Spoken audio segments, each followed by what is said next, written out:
Therefore, gird up the loins of your mind.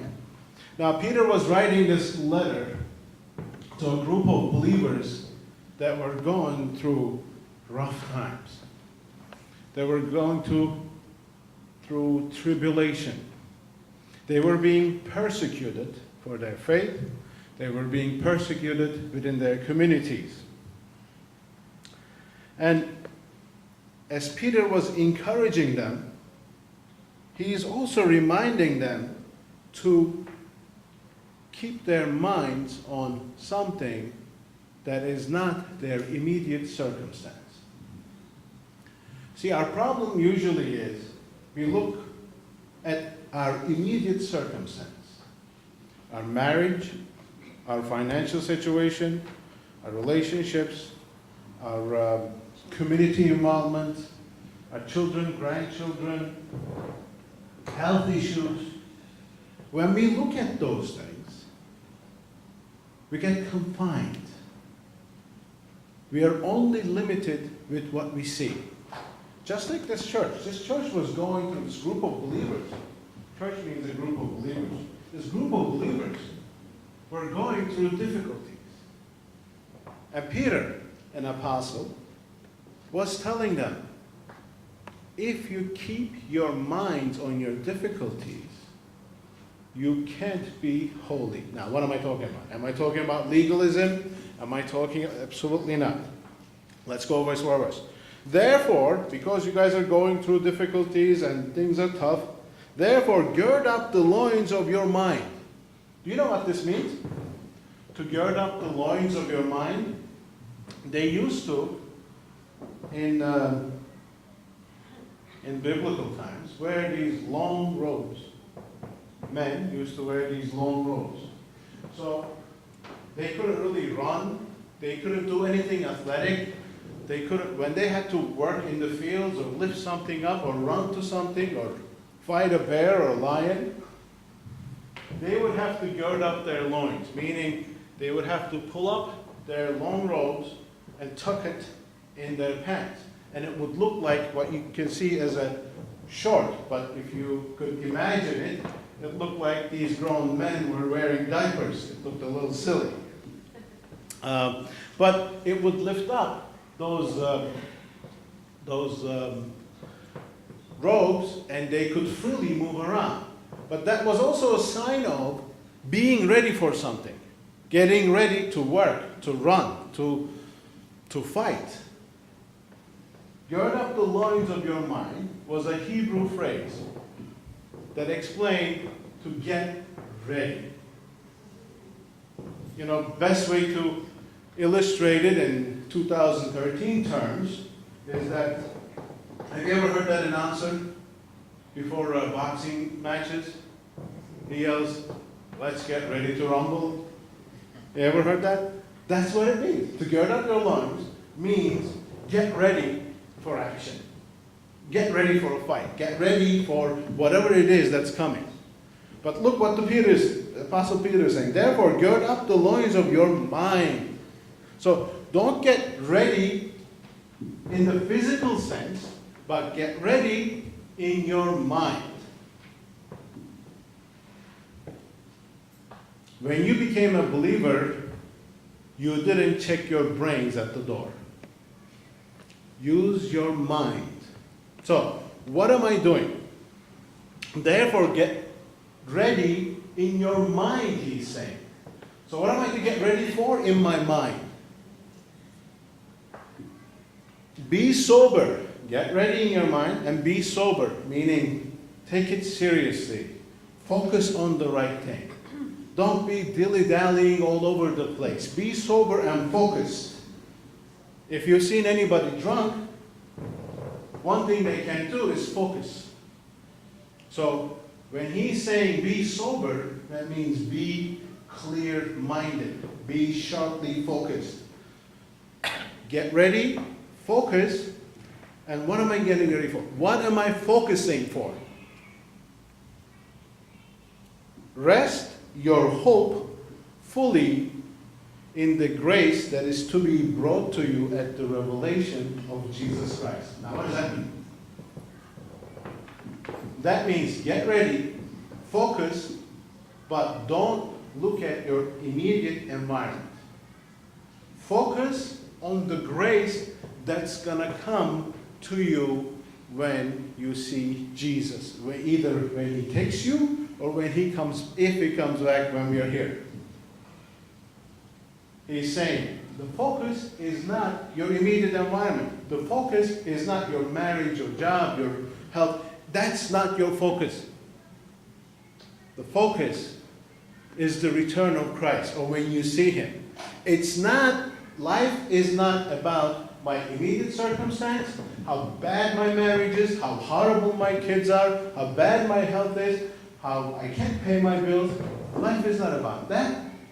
Life is about focusing on when Jesus comes back.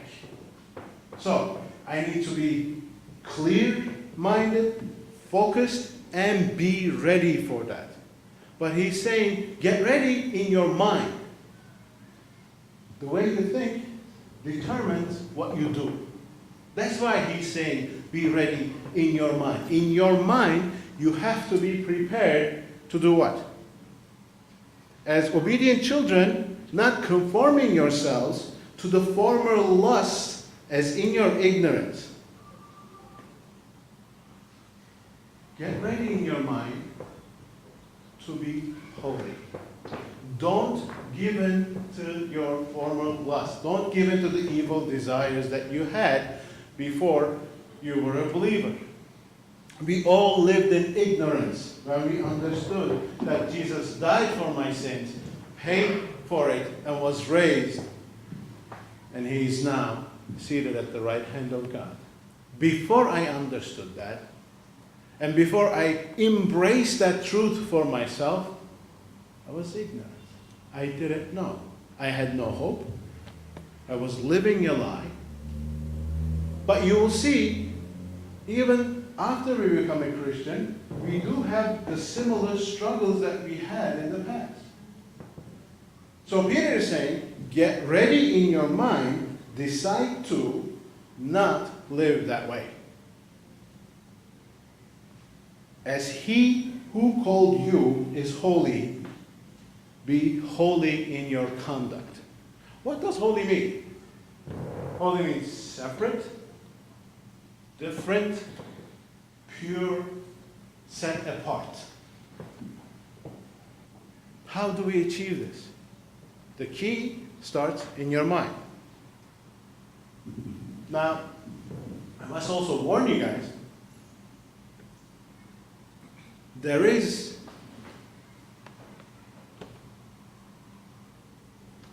being different for the sake of being different out there too. That's not what Peter is talking about. Don't try to be different for the sake of being different. That comes from disillusionment. Judge your motives. Now, Christians try really hard to look like they're just like everybody else. I must warn you against that too. Don't try too hard to blend if you're in a high school with the rest of your friends. Don't try too hard to blend in the office where you're working. Well, let people see that I am not really that different. You know what? You are different. In your dress, in your talk, in your thoughts, in your language, in your decisions, the choices you make needs to be different. That's what it means to be holy. Separate, different, set apart by God. Set apart to be used for something. What is God using you for today? Are you using your talents and abilities that God has given you to edify the body?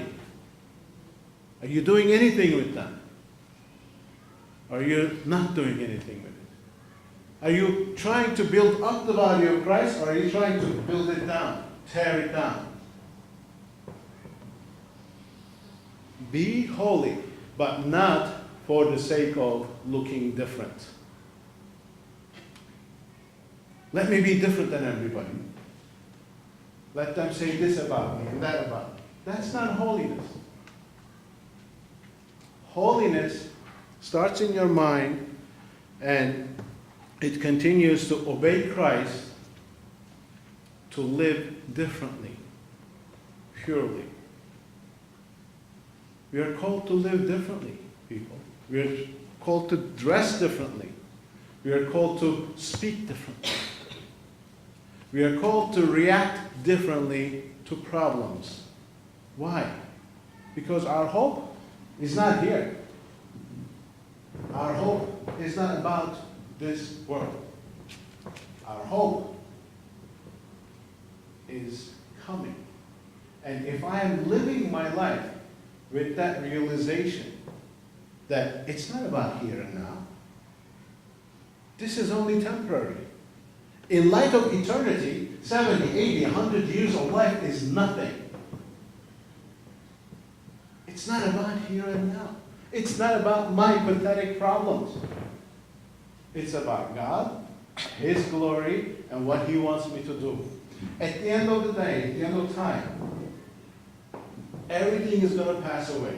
Everything is going to finish. Everything is going to burn. We are not even going to be in these bodies. This earth, this building, these planets will not be there. One thing will remain. What did God call me to do, and what I did in return? That's the only thing that matters. In the final analysis, everything else in between is a filler. What I think, how I think, determines what I do, how I live. How I live shows others where my priorities are. So get ready in your minds to be pure, to be holy, to be different, to be set apart for God. It all starts in the mind. And don't live like the world. Don't give in to your desires. He says the evil desires here. Conforming, trying to become like something you're not. God bless you.